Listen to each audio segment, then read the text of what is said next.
2015 թվականի գարունը բացվեց 2014 թվականի նոյեմբերի 10-ին Հռոմի խաչմերուկում տեղի ունեցած ավտովթարի գործով դատաքննությամբ։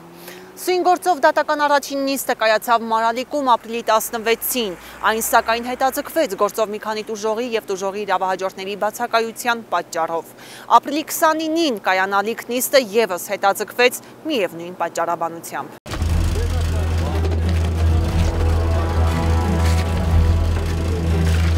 Հիշեցնենք, որ վթարի օրը բախվել էին 45-ամյա Մանվել Վարդանյանի վարած Imex Group սահմանափակ պատասխանատվությամբ ընկերության Կամազ ու Տրանս ակնթարթ ընկերությանը պատկանող Ռազմիկ Մկրտչյանի կողմից վարած գազել մագնիչների մեքենաները։ Բախման հետևանքով գազելն այրվել էր։ Ուղևորներից 7-ը մահացել էին տեղում, ևս 7-ը մարմնական տարբեր աստիճանի վնասվածքներով տեղափոխվել էին Գյումրի բժշկական կենտրոն։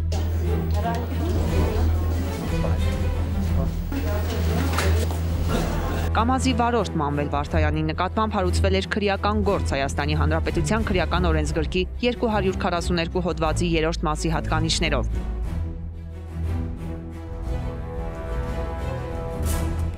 Դատարանում ցուցմունք են տալիս գործով վկա-ճանաչված անձինք։ Մի կին էր այրվում,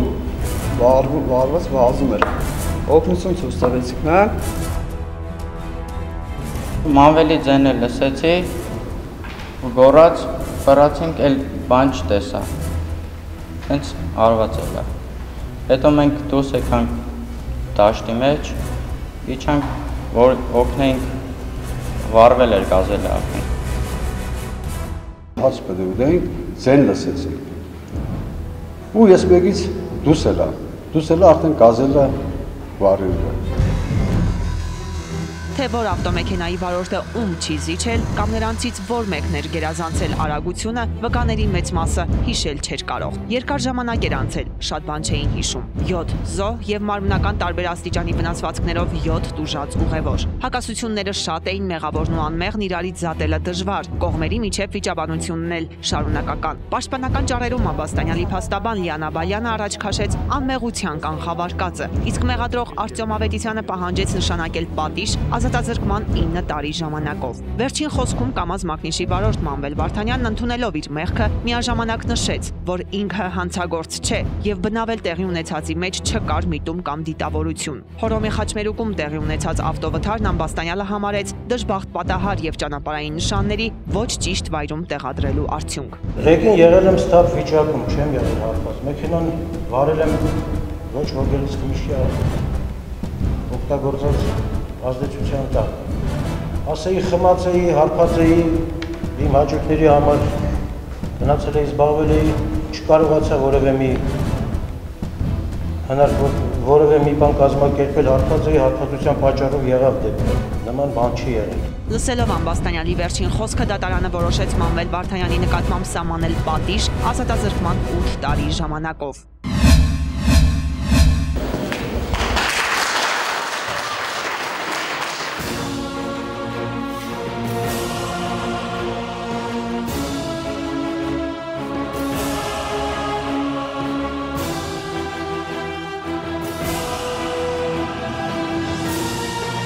Շիրակի մարզի ընդհանուր իրավասության առաջինատյանի դատարանում ընթացավ նաև Էվլիա Գյումուշթեքինի սպանության գործի քննությունը։ Մեղադրական եզրակացության համառոտ բովանդակության համաձայն Մաքսիմ Բաքոյանին մեղադրանք էր առաջադրվել այն բանի համար, որ նա համոզված լինելով Էվլիա Մոհամեդի Գյումուշթեքինի եղբոր Յուսուֆ Գյումուշթեքինի կողմից 2013 թվականի հունիսին Թուրքիայում իր մոր Մայա Բաքոյանի սպանության հարցում նշվածից վրեժխնդիր լինելու շարժառիթով դանակի գործադրմամբ 2014 թվականի մարտի 15-ին գտնվելով ոգելից խմիչքի ազդեցության տակ ապօրինաբար դիտավորությամբ կյանքից զրկել է Էվլիա Գյումուշթեքինին։ Ուսումնական կրոնը չվերցնելու համար քրոջը սպանել են, ինքը 5 երեխու վիզա ծռել։ Հիմա եկել են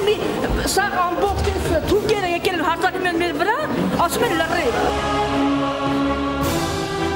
Ո՞վ վերցրի Լավլի մոտից։ Մի խոսեք։ Ո՞վ վերցրել է այդ կասետից մոտը։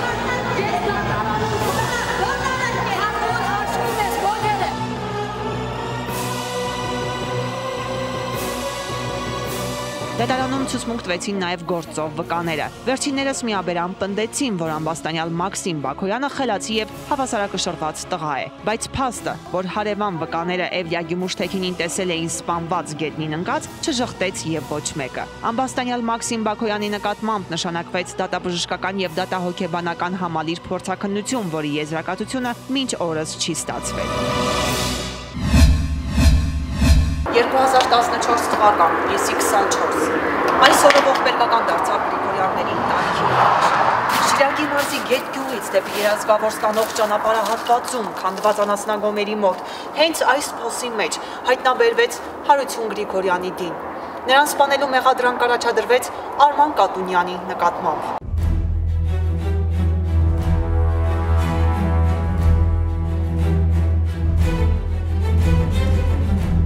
Որոշ ժամանակ անց Կատունյանն ազատ արձակվեց։ Նրա նկատմամբ ընտրված խափանման միջոց կալանավորումը փոփոխվեց, ընտրվելով նոր խափանման միջոց՝ ստորագրություն չհեռանալու մասին։ Արդեն դատաքննության փուլում դատարանը նպատակահարմար գտավ առաջինը որպես վկա հարցաքննել տուժողի իրավահաջորդ Նելի Օհանյանին։ Տուժող Հարություն Գրիգորյանի կինը սկսեց պատմել ամուսնու եւ ամբաստանյալի կնոջ Ջեմա Խաչատրյանի միջև ձևավորված արտահամուսնական կապի մասին։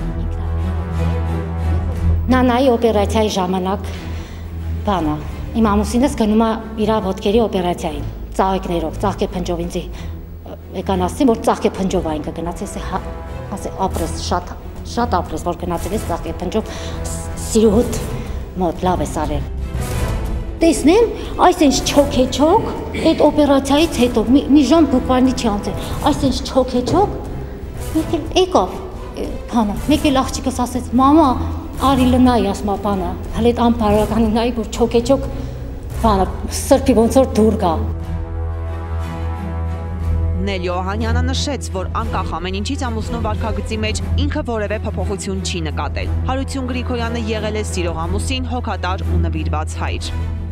Ինքը գժվացի պես էր արդեն, ասում եմ ինչ արել ինքը քո գլուխդ, ես ինչ արել, ինքը որովհետև այդ մարդը չէր, ինքը կյանքում ինձի չի դավաճանել։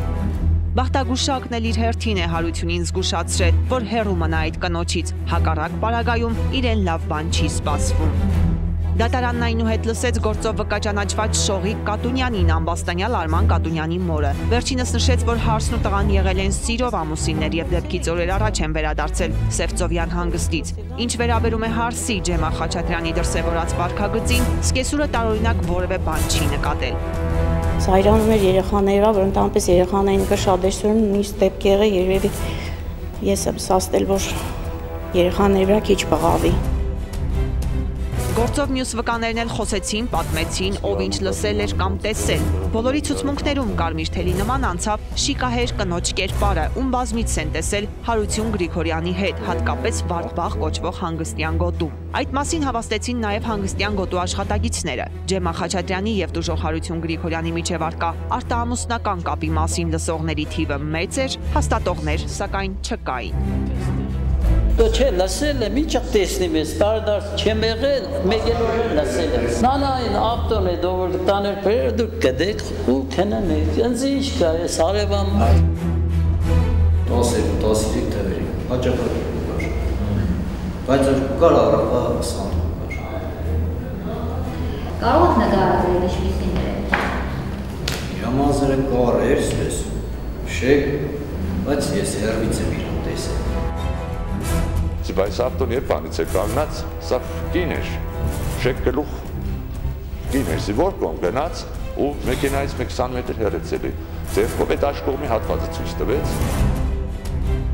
Հերթը հասավ շիկահեր կնոջ ցուցմունք տալու։ Մինչ տիկինը կներկայանար, ամբաստանյալի շահերի պաշտպան Երևան Պարոսյանը հանդես եկավ միջնորդությամբ, այն մասին, որ վկայի ցուցմունքը լսվի դռնփակ դատական նիստի կարգով։ Տուժողի իրավահաջորդի շահերի պաշտպաններն էլ հակառակվեցին։ Երբ որ նրա նոթատետերն էր հետազոտվում, հրապարակվում, դատարանը որոշում է կայացրել նաև, որ այս առումով դռնփակ դատական նիստ անցկացնելու կարիք չկա։ Դատարանն այնուհանդերձ որոշեց Ջեմա Խաչատրյանին լսել դռնփակ նիստի կարգով։ Դալիճում ներկա գտնվողները դուրս հրավիրվեցին։ Փոխարենը նիստերի դալիճ մտավ վկա Ջեմա Խաչատրյանը։ Մի քանի րոպե անց ներկայացավ նաև տուժողի իրավահաջորդ Նելի Օհանյանը։ Դռնփակ դատական նիստը շարունակվեց շուրջ 3 ժամ։ նկատի ունենալով, որ դռնփակ դատական նիստ է, ես չեմ կարող դռնփակ դատական նիստի տվյալները հրապարակել։ Շիկահեր Նանայի եւ Հարություն Գրիգորյանի միջև առասպելական բնույթի արտահամուսնական կապի մասին վկայությունները դեռ շարունակվում են։ Ինչպես եւ ինչ հանգամանքներում է սպանել Արման Կատունյանը Հարություն Գրիգորյանին կամ թե ինչպիսի պատիժ 20 մանի դատարանը կատարված հանցագործության համար հայտնի կդառնա գալիք տարում։ Հարություն Գրիգորյանի սպանության գործով դատավարությունը կշարունակվի 2016 թվականին։ Արտահամուսնական կապեր, դավաճանություն, բոլոր բացահայտումներն ու համապատասխան վճիռները կկայացվեն եկող տարի։